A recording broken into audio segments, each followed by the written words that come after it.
Queridos irmãos, graça e paz a todos, muito boa tarde, que Deus nos abençoe com toda sorte de bênção.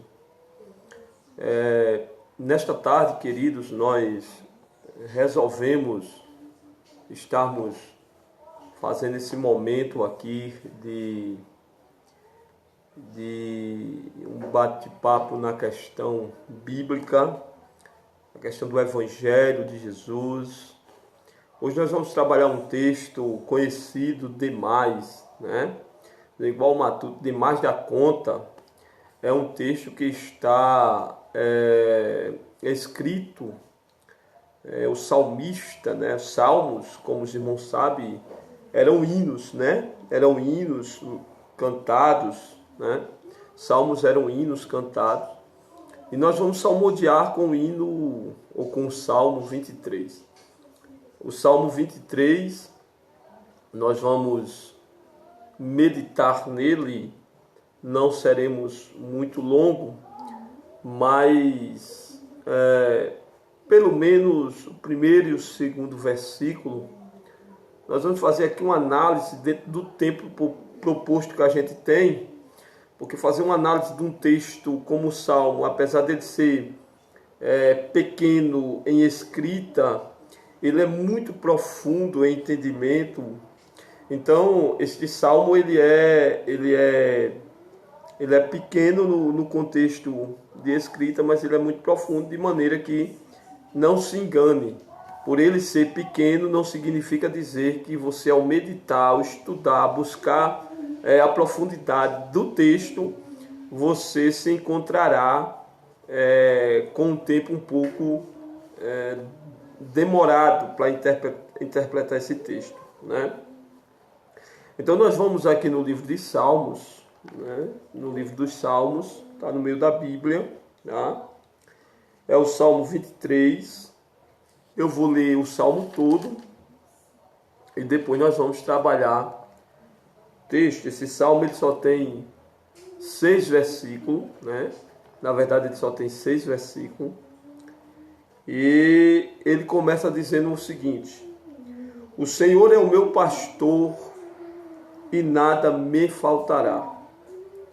Ele me faz deitar em verdes pastos, guia-me às águas serenas. Ele restaura a minha alma, me guia no caminho da justiça, por causa do seu nome. Sim, ainda que eu ande pelo vale da sombra da morte, não temerei mal algum, porque tu estás comigo, tua vara e o teu cajado me consola. Tu preparas uma mesa para mim na presença dos meus inimigos. Tu unges minha cabeça com óleo, meu cálice transborda. Verso 6. Certamente a bondade e a misericórdia me seguirão todos os dias da minha vida, e eu habitarei na casa do Senhor para sempre. Amém. Então veja bem, amados, nós temos que atentar ao seguinte. Primeiro, para expressar este salmo, para louvar a Deus com essa expressão, para salmodiar ao Senhor desta maneira, não poderia ser ninguém mais, ninguém menos do que Davi. Tinha que ser Davi a salmodiar, a louvar a Deus com o Salmo 23. Há nesse salmo a característica de Davi. Existe a característica de Davi. Por quê? Porque Davi, na sua infância, na sua vida, né? E na sua infância, Davi, ele pastoreou, como os irmãos sabem, as ovelhas do seu pai Jessé. Ok? Muito bem. Havendo ele pastoreado essas ovelhas, Então explica a temática, o porquê Davi louva a Deus com o Salmo 23 de uma maneira tão maravilhosa nesse texto e nesse contexto. Vamos analisar. Davi, ele é pastor de ovelha. Então ele sabe o que é, primeiro ponto, Davi sabe o que é pastorear a ovelha. Ele sabe o que é cuidar de ovelhas. Ele sabe das necessidades das ovelhas. Ele sabe os perigos que as ovelhas encontraria. Ele conhece os terrenos, né, aonde as ovelhas andam. Ele sabe dos perigos de outros animais, como o urso, como o leão, que ele retrata, que estão prontos a dissipar as ovelhas, a matar as ovelhas. E ele também sabe da fragilidade das ovelhas. Ele tem conhecimento da fragilidade das ovelhas. Por isso, ele começa olhando para ele, salmodiando o Senhor e dizendo: o Senhor é o meu pastor. Quando ele diz, o Senhor é o meu pastor, ele está dizendo o seguinte, ele está dando a entender o seguinte: eu tenho alguém que cuida de mim. Eu tenho alguém que me observa. Eu tenho alguém que me orienta. Eu tenho alguém que age com amor. Eu tenho alguém que me guarda. Eu tenho alguém que me defende. Eu tenho alguém que me leva, que me protege. Eu tenho alguém que não permite que o leão, que o urso e demais animais me alcance e me destrua e me mata. Eu tenho alguém que está a me guardar e a me conduzir. Davi sabia o que um pastor de ovelhas fazia, por isso que ele coloca Deus como seu pastor. E quando ele coloca Deus como seu pastor, ele se coloca no lugar de ovelha. E no lugar de ovelha, ele se coloca como dependente do pastor. Se coloca na necessidade de ter o pastor. Ele se coloca na posição de fragilidade para a glória do nome de Jesus.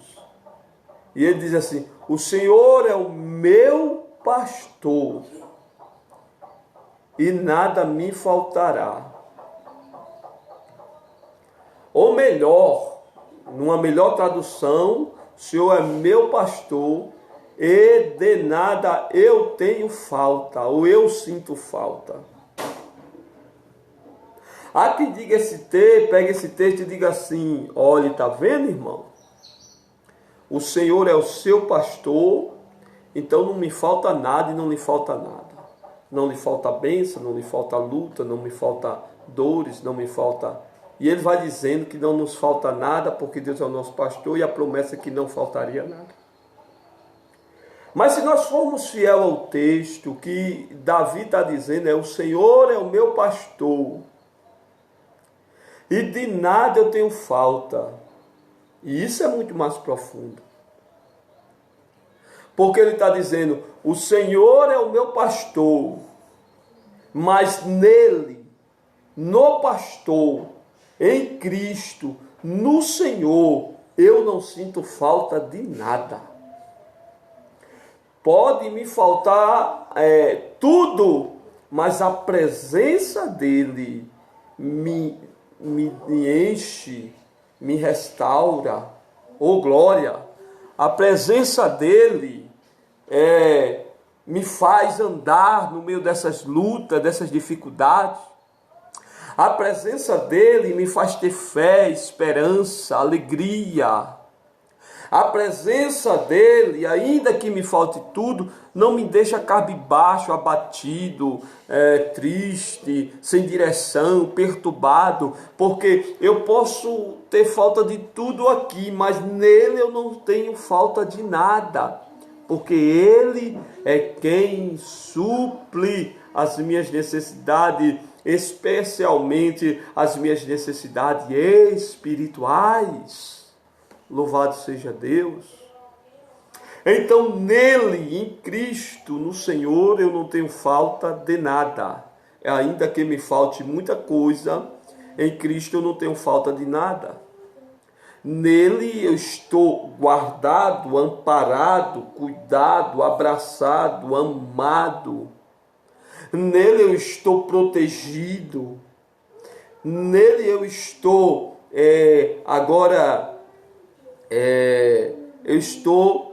nele eu estou como um pintinho debaixo de uma galinha que esconde os seus filhos debaixo das suas asas. Então veja bem, o que Davi está dizendo eu passo por tudo, lutas, diversidade, dificuldade, não importa, mas no Senhor, aleluia, estou escondido, estou guardado, estou fortalecido, e nele eu tenho paz, tenho alegria, e não sinto falta de nada. Nele eu não sinto falta de nada.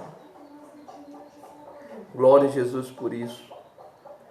E ele diz, ele me faz deitar em verdes pastos. Ele está dizendo, ele, o Senhor, me coloca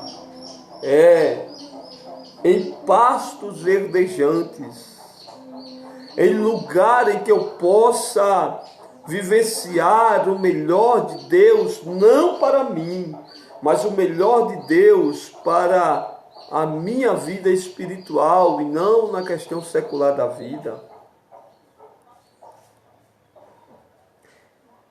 Ele me faz deitar em verdes pastos, guia-me às águas tranquilas. Guia-me à presença. Guia-me, para diante da sua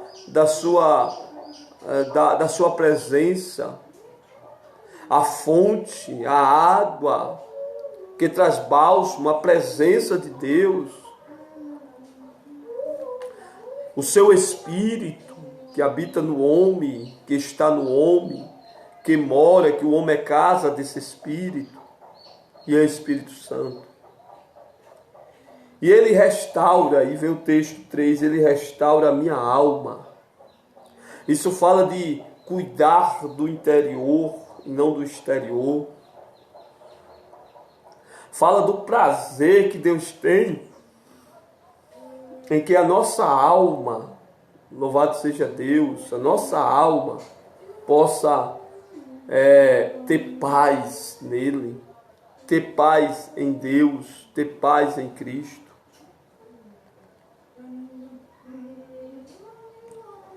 Me guia no caminho da justiça por causa do seu nome.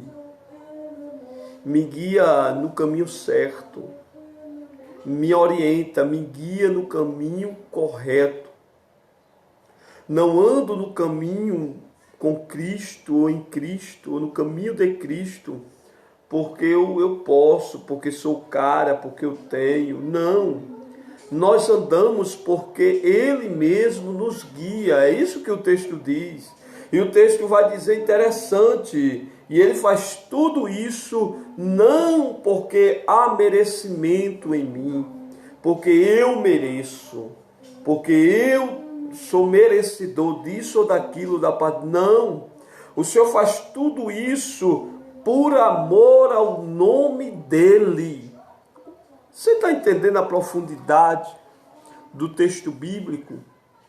O Senhor, Ele faz, realiza, nos leva, nos guia, nos conduz, nos orienta, nos abençoa, por amor do nome dEle.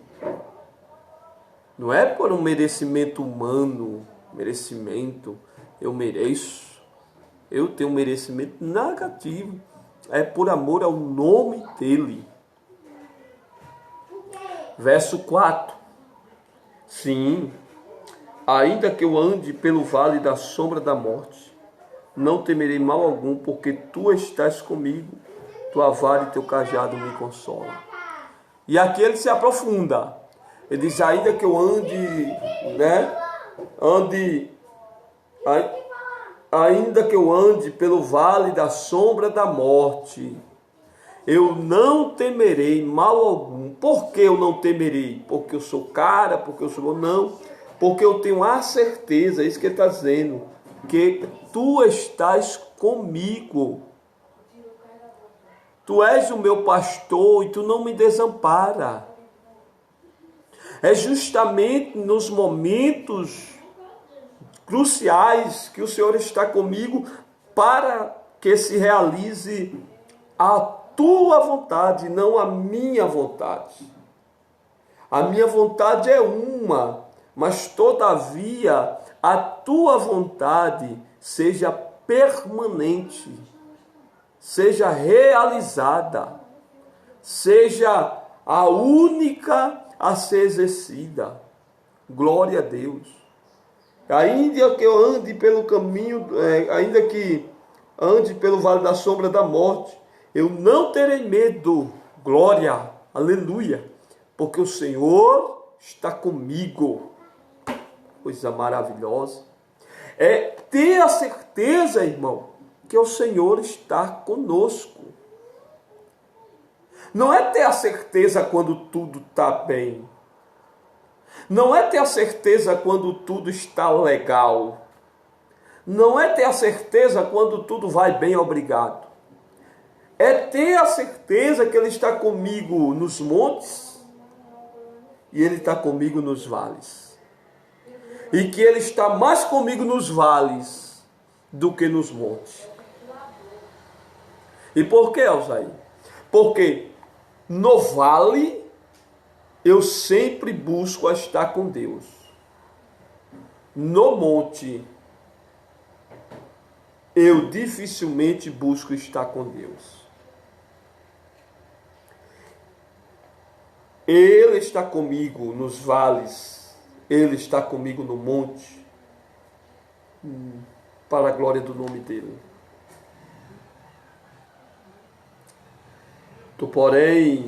Tu, está falando do Senhor, preparas uma mesa para mim, na presença dos meus inimigos.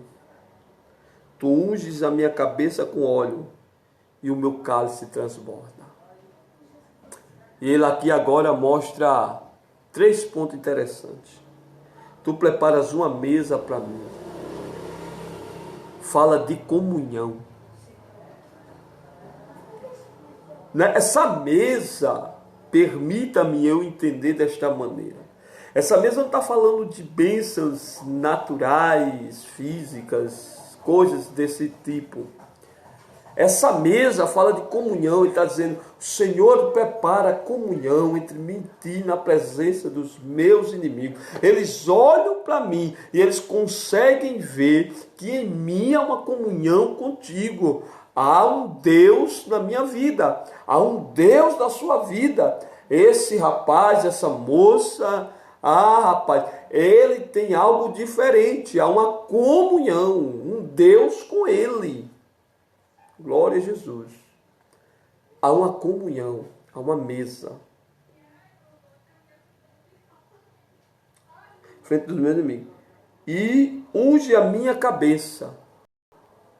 E me separas e me chama a uma vocação, me chama a um ministério, me chama a um exercício no reino. Não basta isso, meu cálice transborda e eu me encho de alegria, de gozo do teu Espírito. Glória a Deus. Bendito é o nome do Senhor. Para finalizar, certamente a bondade e a misericórdia me seguirão todos os dias da minha vida e eu habitarei na casa do Senhor para sempre. Certamente a bondade e a misericórdia me seguirão todos os dias. Ele está dizendo, certamente o Senhor será bondoso e misericordioso comigo até o fim da minha vida. Ele está dizendo, certamente o Senhor será bom e misericordioso comigo, comigo, até o último dia da minha respiração. E aí, eu parando de respirar, a tua bondade e misericórdia comigo cessa aqui. Mas não para aqui, porque eu habitarei com o Senhor, na casa do Senhor, por todo sempre. Glória a Deus. Olha, Senhor, eu tenho convicção, é isso que o salmista Davi está dizendo. Olha, Senhor, eu tenho certeza que a tua bondade, que a tua misericórdia vai me acompanhar até o meu último dia de vida. E quando chegar o meu último dia de vida, a tua bondade e a tua misericórdia parará, mas não cessará. Parará aqui, dará um tempo aqui, mas continuará. Por quê? Porque eu tenho convicção que estarei nos céus de glória com o Senhor. Coisa boa, né, irmãos? Coisa maravilhosa. O salmo que o Davi salmodeia. Que hino lindo. Que pena que nós não sabemos, pelo menos eu, né? Pelo menos eu não sei cantar. Não sei a melodia desse Salmo 23.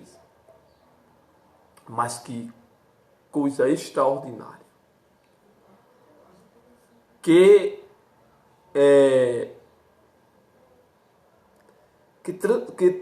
transparência, que mensagem, o que Davi transpassa através do Salmo 23.